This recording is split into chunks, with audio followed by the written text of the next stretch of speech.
नमस्कार दोस्तों, आज हम बात करने वाले हैं विकास दिव्यकीर्ति सर की उन क्वालिटी और साइकोलॉजी के बारे में जिनसे लोग बहुत आसानी से प्रभावित हो जाते हैं।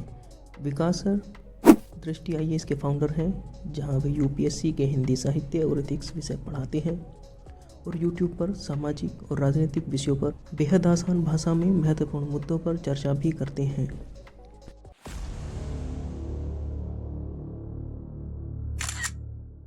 बात है 2 साल पहले की, जब मैंने दृष्टि आईएएस में यूपीएससी की तैयारी के लिए एडमिशन लिया। वहाँ पहली ओरिएंटेशन क्लास विकास सर की ही थी। हज़ारों बच्चों की लाइन लगी थी क्लास में जाने के लिए। मैं भी लाइन में लगा था। कुछ देर बाद सभी स्टूडेंट क्लास में बैठकर बस विकास सर का ही इंतज़ार कर रहे थे। कुछ देर बाद विकास सर क्लास में आते हैं और सभी स्टूडेंट के चेहरे पर एक अलग ही चमक थी।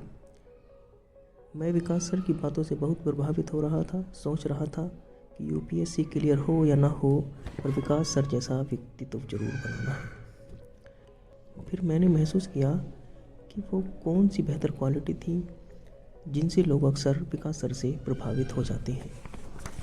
पहली थी बेहतर स्टोरी टेलिंग। विकास सर एक बेहतर स्टोरी टेलर हैं। किसी टॉपिक को समझाते हुए वो कहानियों का बेशुमार प्रयोग करते हैं। ज़्यादातर कहानियाँ रिलेशनशिप, लव लाइफ पर केंद्रित होती हैं, जिनसे स्टूडेंट डायरेक्ट अपनी लाइफ से कनेक्ट करते हैं, जिस उम्र के दौर में वो होते हैं। और किसी टॉपिक को समझाते हुए उदाहरण भी रिलेशनशिप से जुड़े होते हैं। साइकोलॉजी के अनुसार जो इंसान हमारे मन के भावों को अच्छे से समझता है, हम उससे उतना ही क्लोज हो जाते हैं।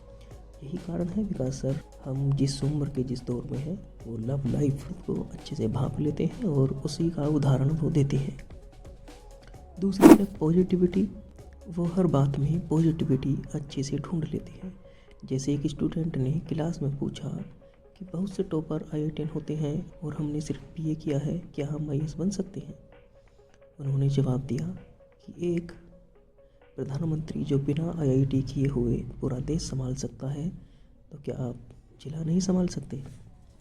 दूसरा उदाहरण है, एक स्टूडेंट ने पूछा कि हम पढ़ते हुए भूल जाते हैं। सर ने जवाब दिया, ये अच्छी बात है, हम भूल जाते हैं, वरना हमारे जीवन में इतनी कब कठिन दौर आते हैं, इतने बुरे क्षण आते हैं, अगर हम उनको ना भूलें तो हमारा जीवन कितना कठिन हो। ये बात सुनकर बहुत से स्टूडेंट बहुत अच्छा फील कर रहे थे, जिनका कुछ समय पहले ब्रेकअप हुआ था।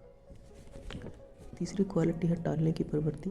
जी हाँ दोस्तों, अक्सर आपने देखा होगा कि जब वो किसी टॉपिक पर चर्चा करते हैं, जैसे पॉलिटी पढ़ाते हुए किसी अपराध की क्या सज़ा है और धाराएं कौन कौन सी हैं, बीच में बोलते हैं कि अपराधी कैसे बनते हैं, क्यों एक सामान्य इंसान अपराध करने लगता है,